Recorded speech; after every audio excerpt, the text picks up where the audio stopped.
They're listening. Subscribe, like, comment, and share with your friends and family. Every small town has its legend. A story told to scare kids around a campfire. But in the town of Willow Creek, the legend was real. And it had a name. They called him the Whisper Man. For 2 decades, he was their monster in the shadows. He never broke in. He never left a fingerprint. His weapon wasn't a knife or a gun. It was a voice. He would target a home, and for nights beforehand, the family would hear them. Faint, impossible whispers at the very edge of hearing, coming from inside the walls, from the air vents. Whispers that knew their deepest secrets, their private fears. Then, he would strike. The family would be found the next day, unharmed physically, but utterly hollowed out. Their memories, their personalities, seemingly erased. They were left as empty shells, a phenomenon neurologists called psychic shock. The police had nothing. No DNA. No footprints. Just a dozen broken families and a town living in terror. The official investigation went cold. But for one retired detective, the case was never closed. And the whispers were about to start again. Frank Mercer was a broken man. The Whisper Man case had cost him his career, his marriage, and his peace of mind. He lived in a secluded cabin, his walls a mosaic of case files, newspaper clippings, and sound wave analyses of the few, garbled whispers ever captured on a baby monitor. Then, it happened. A new family, the Wards, reported the signs. Whispers in their toddler's nursery. A voice that knew the mother's maiden name, the father's childhood fear of drowning. The pattern was identical. The Whisper Man was back. Frank knew the police would be useless. They'd write it off as stress, as pranks. He also knew he had maybe 72 hours before the wards were left as empty husks. He did the only thing he could. He went to them. He told them the truth their own police wouldn't believe. And he offered to help. His theory was insane, but it was all he had. The Whisper Man wasn't a physical intruder. He was a psychic vampire. A man with a unique, terrifying neurological condition that allowed him to project his consciousness, to tune in to the electrical field of a home and broadcast his voice directly into the minds inside. He wasn't stealing memories. He was overriding them with his own presence, feeding on the psychic energy of his victims. Frank's plan was a desperate long shot. If the Whisper Man attacked through sound, they could fight back with sound. He turned the Ward family home into a fortress of noise. He set up speakers in every room, playing a cacophony of conflicting frequencies, white noise, radio static, polka music, talk radio. It was madness. It was their only hope. For 2 nights, the house was a bunker under siege. The whispers would come, trying to slip through the audio chaos. Sarah, he's not who you think, he failed them all. The family huddled in the center of the living room, terrified but holding on. Frank's barrier was working, but it was only a shield. It couldn't win the war. The Whisper Man was patient. He could wait for a moment of silence, a gap in the defense. Frank realized they needed to go on the offensive. They needed to find the source. His analysis pointed to a key fact: the signal had to be coming from nearby. The Whisper Man had to be close to project with such clarity. He was likely in a van, or in one of the abandoned houses on the edge of the dense woods that bordered the Ward property. Armed with a directional antenna and a frequency scanner, Frank and Mr. Ward ventured into the woods that night. The whispers in their heads grew louder, more frantic, as they got closer to the source. "You don't understand. They're better off empty. I'm saving them from the pain." They found it.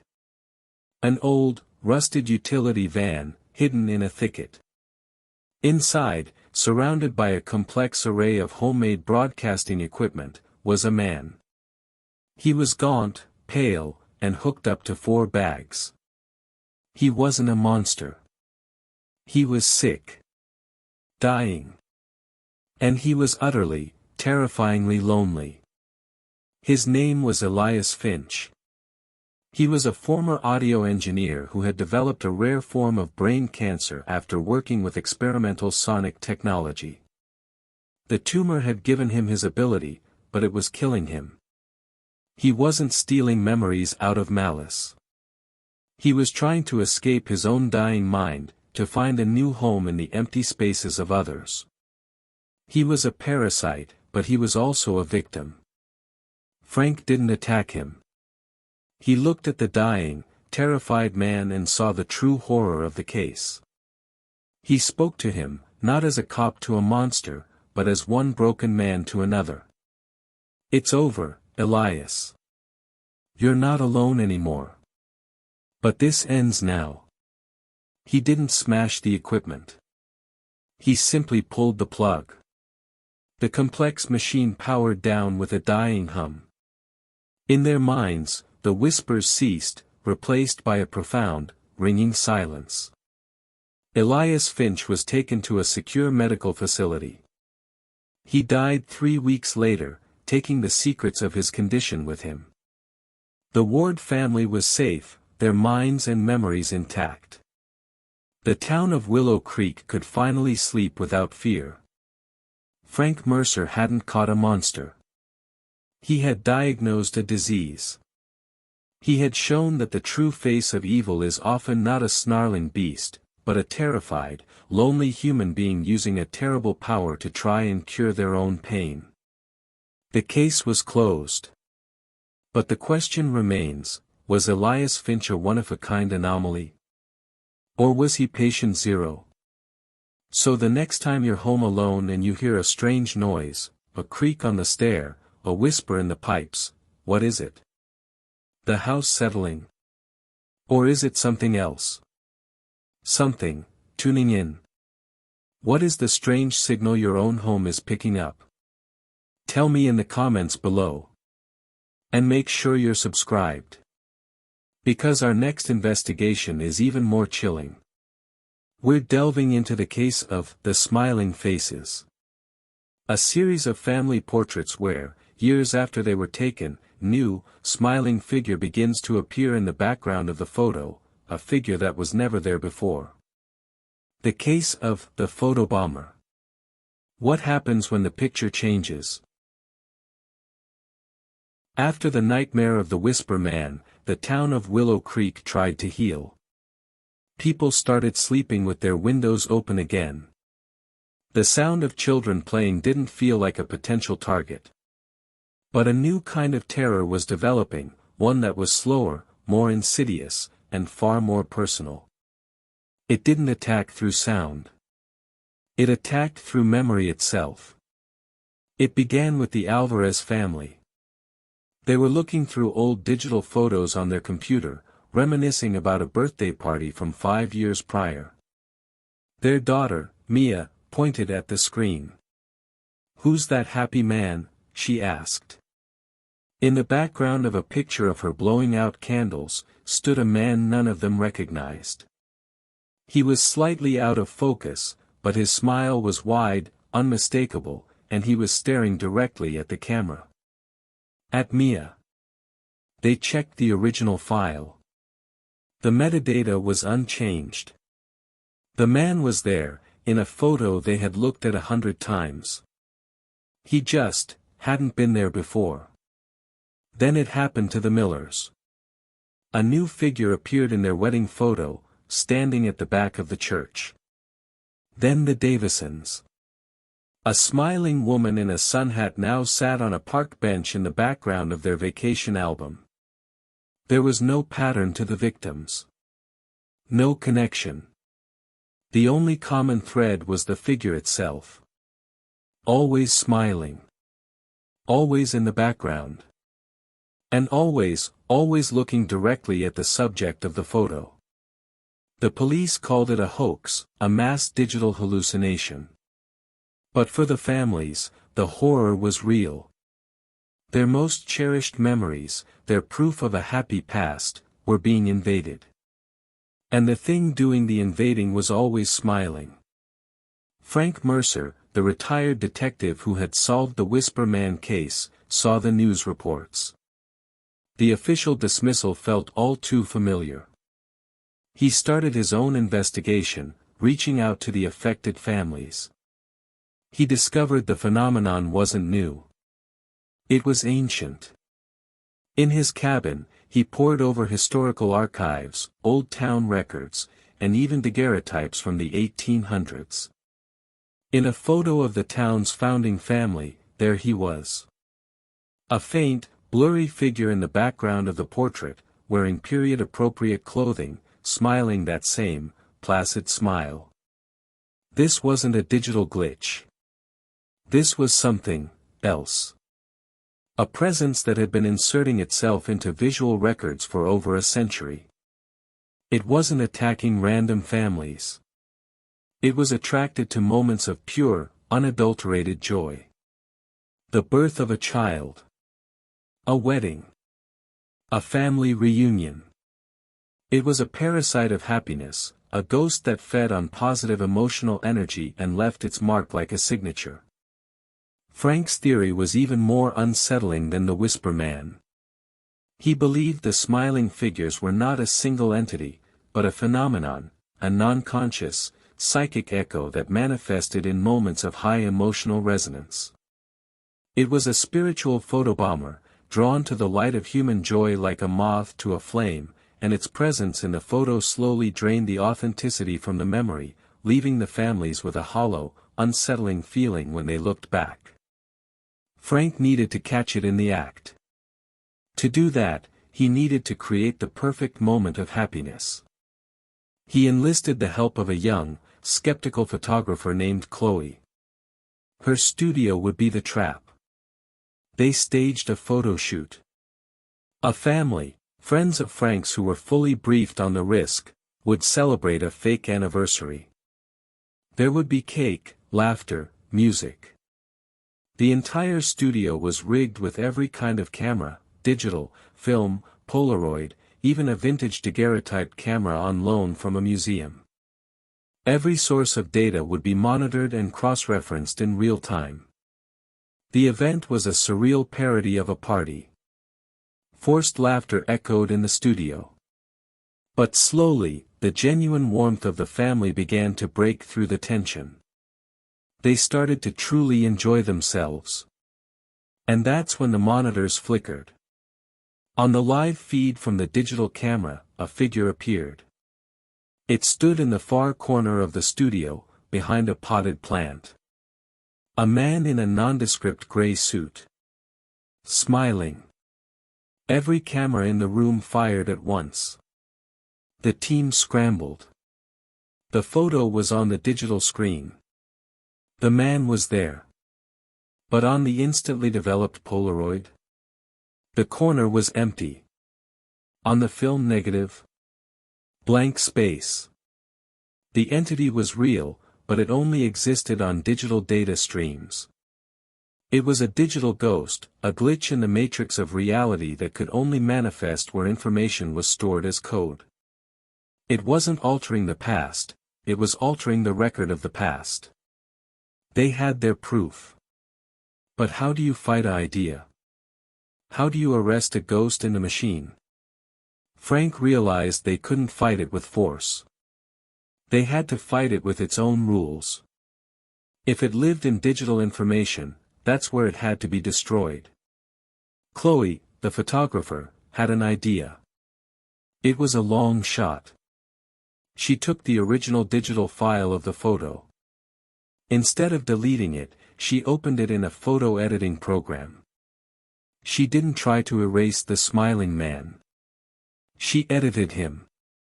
She painted over his wide, placid smile, turning it into a frown. She changed his eyes to look sad, lonely. She fundamentally altered the emotional data of the image. She saved the file. On the monitor, the figure in the corner seemed to flicker. The smile wavered. The image distorted, pixelated. The entity was confused. It was an echo of happiness, and she had introduced a contradictory emotion. It was a cognitive dissonance it couldn't process. She did it again, on every photo they had from affected families. She found the original files and edited the emotions of the intruder, turning its joy into sorrow, its peace into turmoil. One by one, across town, the figures in the family photos changed. Their smiles faded. Their postures slumped. And then, they vanished. They couldn't exist in a state that contradicted their fundamental nature. They were deleted by their own paradox. The smiling faces were gone. The digital records were clean. The families could look at their memories without that creeping sense of dread. The case was closed, but the implications were staggering. Frank Mercer hadn't captured a man. He had debugged a phenomenon. He had proven that some horrors aren't born in shadows, but in the light of our own joy, and that in the digital age, even our memories are vulnerable to infection. The victory was quiet.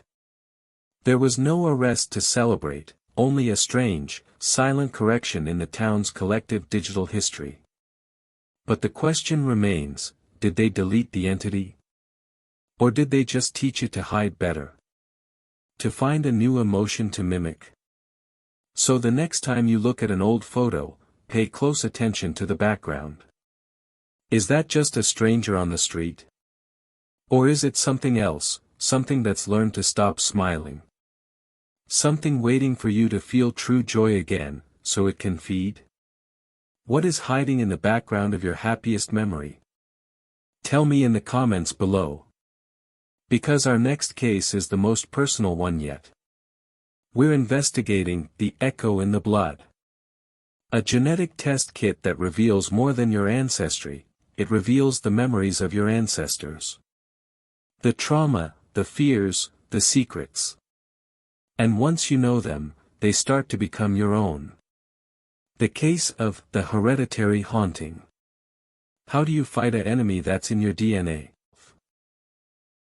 In the wake of the digital phantom known as the Smiling Faces, the town of Willow Creek thought it had faced every kind of haunting. But a new terror was emerging, one that didn't hide in your walls or your photo albums. It hid in your blood. It began with a popular news service from a company called Ancestral Echo. For a fee, they didn't just map your DNA, they claimed they could algorithmically reconstruct the key emotional memories of your ancestors, giving you a glimpse into the lives that built your own. People were fascinated. They received beautifully packaged reports detailing their great-grandfather's pride at buying his first farm, their great-grandmother's joy at her wedding. It was a sensation. Then, the reports changed. A woman named Sarah received her report. Along with the happy memories, it contained a new section, latent trauma. It described, in chilling detail, her great-great-uncles drowning on a stormy lake in 1921. The cold. The panic. The desperate gasp for air. That night, Sarah had a nightmare so vivid she woke up choking. The next night, it happened again. And then, she began to feel it while awake, a sudden, phantom sensation of cold water filling her lungs when she took a drink, a panic attack when she heard rain against the window. She wasn't alone. Across town, people who had used Ancestral Echo were experiencing the same thing. They weren't just learning history. They were inheriting it. The trauma wasn't a memory, it was a ghost, and it had found a new home in their DNA. Frank Mercer, the retired detective who had become Willow Creek's unofficial expert on the inexplicable, saw the pattern. He'd seen how joy could be parasitized, now he was seeing how pain could be inherited. He obtained the ancestral echo test kit himself. His report came. His latent trauma was from his own grandfather, a soldier who had been buried alive in a trench during the war. The report described the crushing weight of the earth, the taste of soil, the utter blackness. Frank felt nothing. He was a rock. But he understood. The algorithm wasn't activating trauma in everyone. It was a key, but you needed the right lock. It only affected those who were already emotionally vulnerable, who had a genetic predisposition for empathy or anxiety. The company wasn't just selling data, it was weaponizing it, preying on the sensitive to make them relive the worst moments of their family's past. Frank dug into the company. Ancestral Echo was a shell corporation. Its headquarters was a P.O. box. Its founder was a ghost. This wasn't a business. It was an experiment. And the people of Willow Creek were the lab rats. Frank's breakthrough came from an unlikely source, the town's historical society. He cross-referenced the traumas described in the reports with old town records, newspaper clippings, and death certificates. Every single one checked out. The details were horrifyingly accurate. But how? How could a company know the intimate, final moments of people who died a century ago? His answer came from a local legend he'd always dismissed, the Well of Sorrows. It was a forgotten artesian well on the outskirts of town, sealed up in the 1950s. Local lore said its waters didn't quench thirst, they showed you things. Visions of the past, of tragedies yet to come. People said the water had a memory. Frank found the well, now hidden under a concrete slab. With the help of a few trusted individuals, they broke the seal. Instead of water, they found something else. A server farm. Dozens of humming computers, powered by geothermal energy from the well itself, cooled by its ancient waters. Wires ran from the servers into the well shaft, suspended in the water like fishing lines. Ancestral Echo wasn't using an algorithm. It was using the well. The servers were tapping into the water's purported psychic properties, downloading the town's collective trauma and selling it back to its descendants. The DNA test was just a delivery mechanism, a way to target the trauma to the right recipient. They couldn't just destroy the servers. Frank believed the trauma was a real energy, and releasing it all at once could have catastrophic effects on the town's psychic landscape. They had to sever the connection gently. His plan was based on a simple principle: you can't draw water from a dry well. If the well's power was based on sorrow, they had to counter it with its opposite. They organized an event. Not a protest, but a festival. A festival of found joy, right there next to the well. They invited the whole town. People brought photos of happy ancestors, told funny stories about their families, played music that had been passed down through generations. They focused not on the tragedies, but on the resilience. The joy that persisted despite the pain. It felt silly, at first. But as the afternoon wore on, the energy shifted. The air, which had felt heavy and cold around the well, began to warm. The constant, low hum of the servers seemed to falter, becoming erratic. Frank and his team didn't smash the machines. As the town celebrated behind them, they simply unplugged them. One by one. The wires were pulled from the dark water. On the other side of town, Sarah, who had been plagued by the sensation of drowning, was laughing at a story her father told. She suddenly stopped, took a deep, clear breath. The phantom water was gone. The weight had lifted. All across Willow Creek, the inherited nightmares ceased. The connection had been severed not by force, but by a wave of collective, defiant joy. The servers were dismantled. The well was resealed, this time with a plaque not about sorrow, but about the town's resilience. The ancestral Echo Company vanished overnight, its website going dark. Frank Mercer hadn't defeated a monster or a digital ghost. He had fought the idea that we are defined by our pain. And he had won by proving that our true inheritance isn't our trauma, it's our capacity to overcome it. The case was closed. The haunting was over. But the question remains, how many other wells of sorrow are out there? How many other companies are selling pain back to us, disguised as progress? What lies hidden in your own DNA, waiting for the right key to unlock it? So the next time you look at a family photo, don't just wonder about the stories. Ask yourself, what feelings are tied to those faces? And are they truly yours? What secret is waiting in your blood? Tell me in the comments below.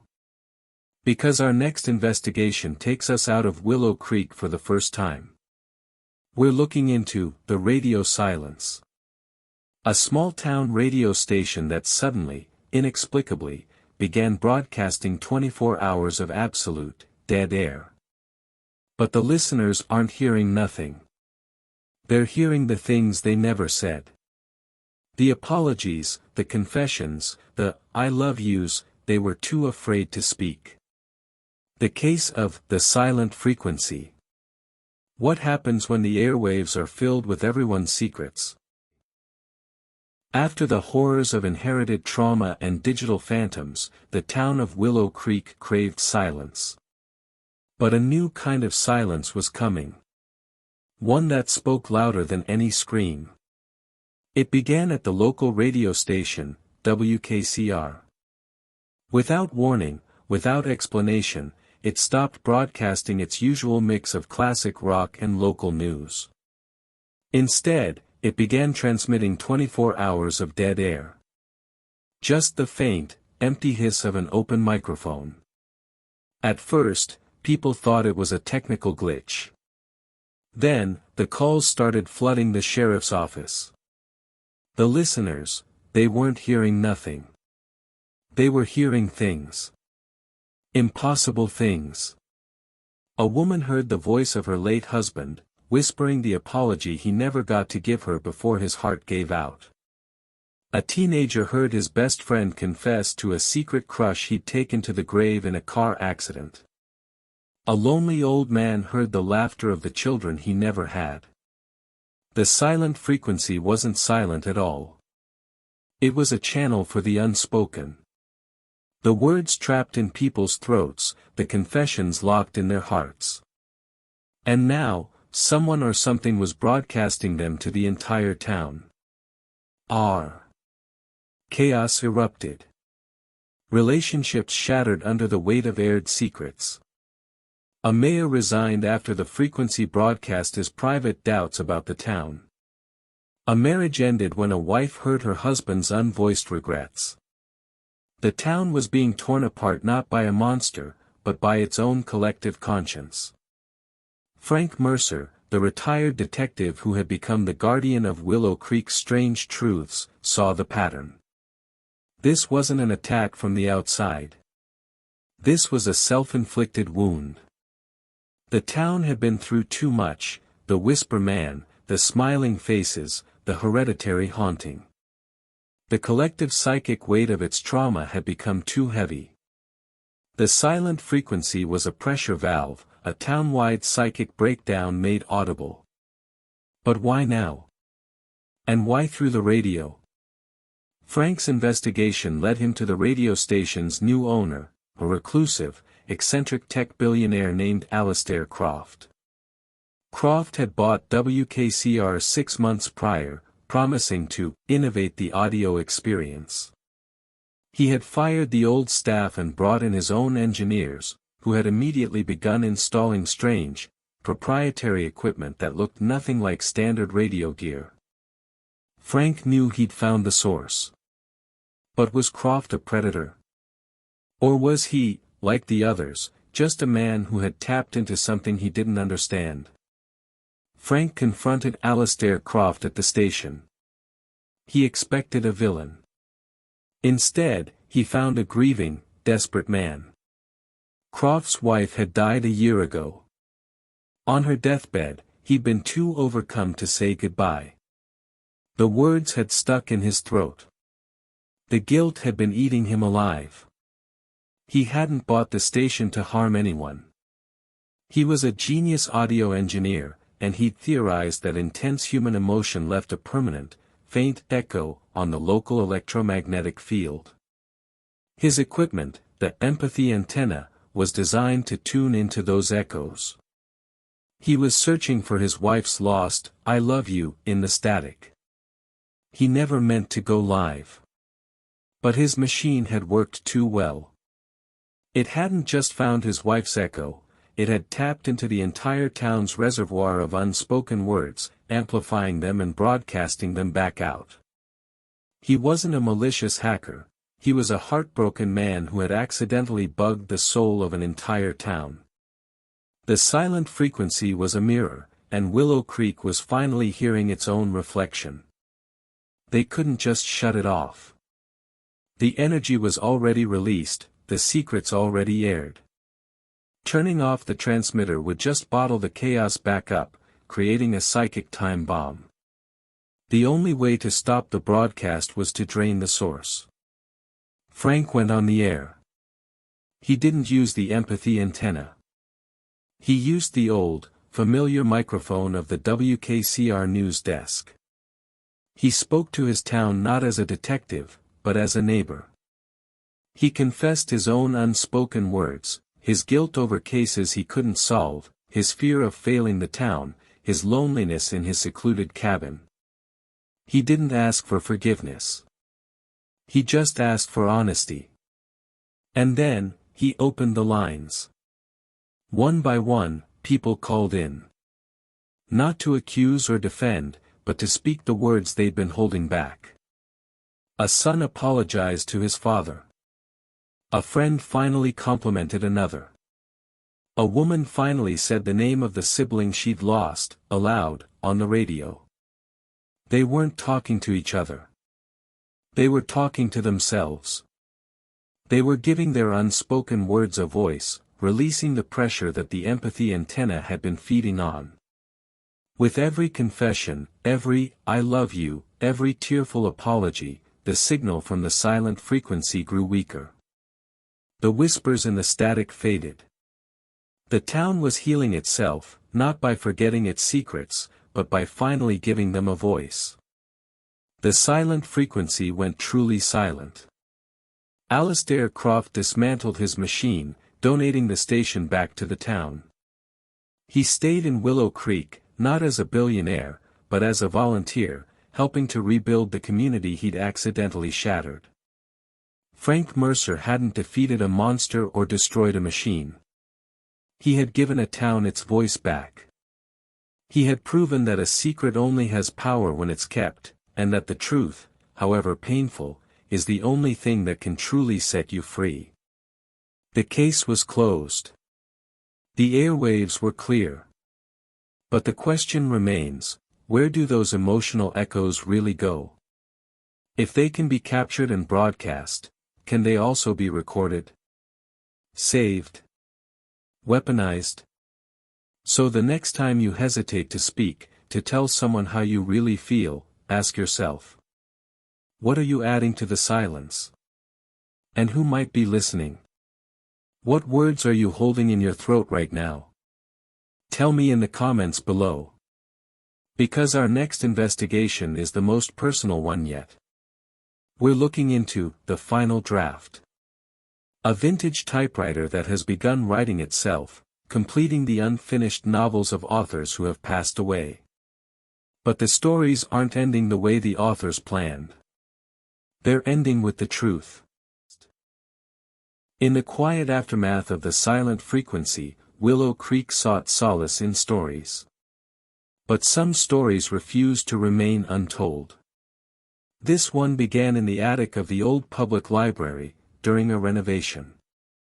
They found it behind a wall, sealed in a crate that smelled of dust and regret, a beautiful, black Royal Quiet Deluxe typewriter from the 1940s. Alongside it were stacks of manuscripts, all unfinished. Novels, memoirs, short stories, all abandoned by their authors, all left with their endings unresolved. The head librarian, a kind woman named Eliza, brought the typewriter down to her office. It was a piece of history. That night, working late, she heard it. A slow, hesitant clack, clack, clack coming from her office. She found the machine sitting idle. But in the roller was a fresh sheet of paper. And on it, a single sentence, typed in a faint, faded ribbon: he never meant to leave the story unfinished. The truth was too heavy to type. It was the first line of a famous unsolved local mystery, the disappearance of author Samuel Blackwood in 1951, who vanished the night before he was to turn in his magnum opus. The typewriter wasn't just a machine. It was a confessional. And it was finishing what its authors could not. Word spread through the town's literary circles like a virus. The ghostwriter, they called it. Writers, heirs, the simply curious, they began bringing their own unfinished family manuscripts to the library, laying them near the typewriter like an offering. And the machine would work, always at night, its keys clacking away in the empty building, composing the final chapters. But these weren't the endings the authors had outlined. They were the true endings. The typewriter was finishing the stories with the secrets the authors had taken to their graves. A beloved children's author was revealed to have plagiarized her most famous work from her sister. A war hero's memoir ended with a confession of a terrible, tragic mistake that cost lives. A romance novel concluded with the protagonist alone, revealing the entire story had been a fantasy to cope with profound loneliness. The typewriter was a truth machine. And the truth was destroying legacies, tearing apart families, and shattering the comforting myths the town had built around its history. It wasn't a ghost, it was the town's own guilty conscience, given a mechanical voice. Frank Mercer knew he had to step in. The town was being emotionally flayed alive by its own past. He had Eliza lock the typewriter in the library's vault. But the next morning, a new page was in the roller. It was the beginning of Frank's own story, detailing his private guilt over a minor case he'd bungled early in his career, a failure he'd never told anyone about. The machine was now writing for him. It was personal. Frank's investigation led him to the history of the typewriter itself. It had belonged to the library's first head librarian, a man named Arthur Pynchon, a failed writer who had dedicated his life to preserving the stories of others. Frank discovered Pynchon's secret diary. The man had been a human seismograph for the town's creative frustrations. He felt the weight of every unfinished story, every untold truth, like a physical pain. He had somehow, through sheer will and obsession, imprinted his own tortured empathy onto his most prized possession, the typewriter. The machine wasn't haunted by ghosts. It was haunted by a man's compassion. Arthur Pynchon's final, desperate act was to create a vessel that would ensure no story in his care would ever be left unfinished again. He had built the ultimate librarian. And it was doing its job with brutal, unwavering efficiency. Frank understood. You couldn't destroy a purpose. You could only fulfill it. The typewriter would keep writing, keep exposing truths, until every last manuscript in its sphere of influence was complete. The only way to stop it was to give it what it wanted, an ending. But not just any ending. Its ending. Arthur Pynchon's story was the one that had never been written. Frank and Eliza gathered every fragment of Pynchon's life they could find, his diary, his letters, his own pathetic attempts at fiction. They laid them before the typewriter like a final offering. That night, the entire town heard it, the sound of the typewriter keys echoing from the library, not the slow, hesitant clacks of before, but a frantic, sustained, furious crescendo of typing that went on for hours. In the morning, a single, thick manuscript sat in the tray. It was Arthur Pynchon's biography, written by his own machine. It told of his loneliness, his love for the town, his desperate desire to matter. The final page held his ultimate confession: he had never meant to cause pain. He just wanted the stories to be whole. As they read the last word, a profound silence fell over the library. The obsessive, empathetic energy that had bound Arthur Pynchon to the machine had been spent. The story was finished. The typewriter was, finally, just a typewriter. The ghostwriter now sits in the library's main hall, behind glass. Children are allowed to press its keys under supervision. It types nothing but the letters they strike. The weight has been lifted. Frank Mercer hadn't destroyed a haunted object. He had given a restless spirit the closure it craved.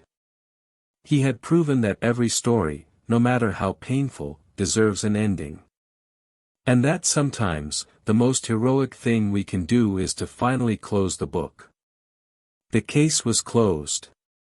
The stories were complete. But the question remains, are there other objects in this town, imbued with the emotions of their owners? What about the town's first fire truck, or the old church bell? What stories do they yearn to tell? So the next time you find an old heirloom, ask yourself, what memory is trapped within it? What truth does it want to share? What unfinished story is hiding in your own home? Tell me in the comments below. Because our next investigation takes us into the world of art. A local painter has begun a new masterpiece. But those who look at the unfinished canvas don't see paint, they see their own deepest regrets staring back at them. After the revelations of the ghostwriter, Willow Creek thought it had faced the full weight of its hidden past. But some truths are not told in words. They are shown in color and shadow. The town's newest mystery began in a dusty artist's loft above the old hardware store. A reclusive painter named Julian Crow, known for his dark, melancholic landscapes, had begun his final masterpiece. He called it simply, the town's heart. He worked in secret, his windows covered, allowing no one to see the work in progress. But the town could feel it. A strange tension settled over the streets. People reported feeling watched, judged, as if their private thoughts were being gently turned over and examined. Then, the invitations went out. A select few residents, the mayor, the baker, a schoolteacher, a retired fisherman, were asked to sit for him, to be woven into the town's tapestry. Each one entered his loft alone. Each one emerged an hour later, pale and shaken, refusing to speak of what they had seen. But they all said the same thing: the painting was not yet finished. And they all, desperately, hoped it never would be. The canvas wasn't a portrait. It was a confession. And the whole town was about to see its own reflection. The retired detective, Frank Mercer, knew a pattern when he saw one. He went to see Julian Crow himself. The artist's loft was a chaotic symphony of smell, turpentine, linseed oil, and something else, something metallic, like ozone after a storm. In the center of the room stood the massive canvas, turned away from the door. Crow was a gaunt, intense man with eyes that seemed to see too much. He didn't speak. He simply gestured for Frank to sit. Frank did, his detective's mind noting every detail. But as the minutes ticked by, his professional detachment began to fray. He felt a creeping sense of exposure, as if his skin were becoming transparent. He wasn't looking at the artist. He was staring at the painting. And the painting was changing. The swirls of color and shadow weren't abstract. They were resolving into images from his own life. Not the proud moments, but the quiet shames. The time he'd looked the other way. The small, necessary lies. The fear that he wasn't the hero this town needed him to be. The canvas was holding up a mirror to his soul, and it was refusing to let him look away. He left the loft without a word, his heart pounding. He understood now. Julian Crow wasn't a man with a brush. He was a conduit. The painting was a psychic sponge, absorbing the hidden regrets of everyone who sat before it. And it was using their own guilt as its pigment. The effects of the sittings began to ripple through Willow Creek. The mayor, a man known for his unwavering confidence, became hesitant, second-guessing every decision, haunted by the compromises he'd made. The baker's pastries, once joyful and light, became heavy, dense, and slightly bitter, as if kneaded with regret. The painting was unfinished, but it was already changing the town. It was externalizing the internal guilt of its subjects, making their private shames publicly palpable. Frank realized with dawning horror that the painting's power was growing with every sitting. It was feeding on their confessions. When it was complete, it wouldn't just be a reflection of the town's heart, it would be the town's heart, a permanent, frozen monument to its collective sin. He had to find the source of the painter's power. His investigation led him to the town's historical records, to the very land the hardware store was built on. It had once been the site of the town's pillory post, where in the 18th century, wrongdoers were put on public display for shaming. The ground was soaked in centuries of concentrated humiliation and judgment. Julian Crow, a sensitive and tormented soul, had unknowingly built his studio on a psychic wound, and his art had become the new pillory. Frank couldn't destroy the painting. Its energy was too potent, too tied to the town itself. To destroy it might shatter the fragile psyches of everyone who had sat for it. The only way to neutralize it was to complete it on his own terms. He had to give the painting what it truly craved, not guilt, but absolution. He went back to the loft. He didn't ask to sit. He stood before the unfinished canvas, which now swirled with the dark, beautiful, terrible truths of his neighbors. He took a clean brush and a single tube of paint, not a color from Julian's palette, but one he had brought himself. A pure, brilliant white. He didn't speak to the artist. He spoke to the painting. To the energy within it. I see you. I see all of it. The fear. The shame. The things we wish we could take back. He dipped the brush in the white paint. But a heart isn't defined by its stains. It's defined by what it does next. And he did not paint over the darkness. Instead, he began to paint into it. He added highlights of understanding. He painted strokes of context around the harsh judgments. He mixed the white with the existing colors, not to erase them, but to soften them, to integrate them, to show that the dark and the light existed together to create the whole picture. As he worked, the oppressive weight in the loft began to lift. The painting's terrifying, judgmental energy softened, transforming into something sad, beautiful, and deeply compassionate. It was no longer a confession. It was a story of forgiveness.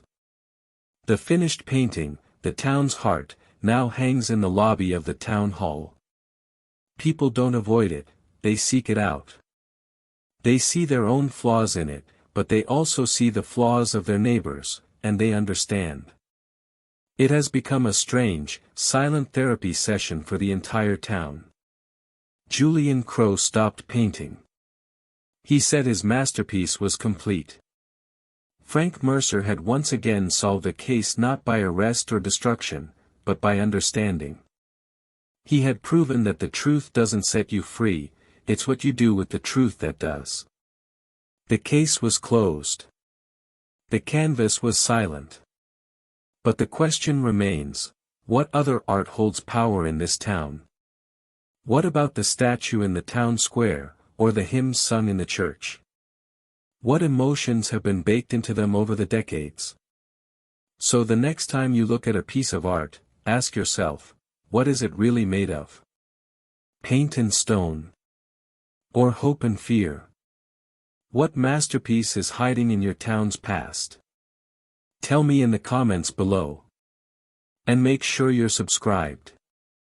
Because our next investigation is the most auditory yet. We're looking into the town bell. It hasn't been rung in 50 years, since the old bell ringer died. But on the anniversary of his death, it tolls by itself, once for every unsolved mystery in Willow Creek's history.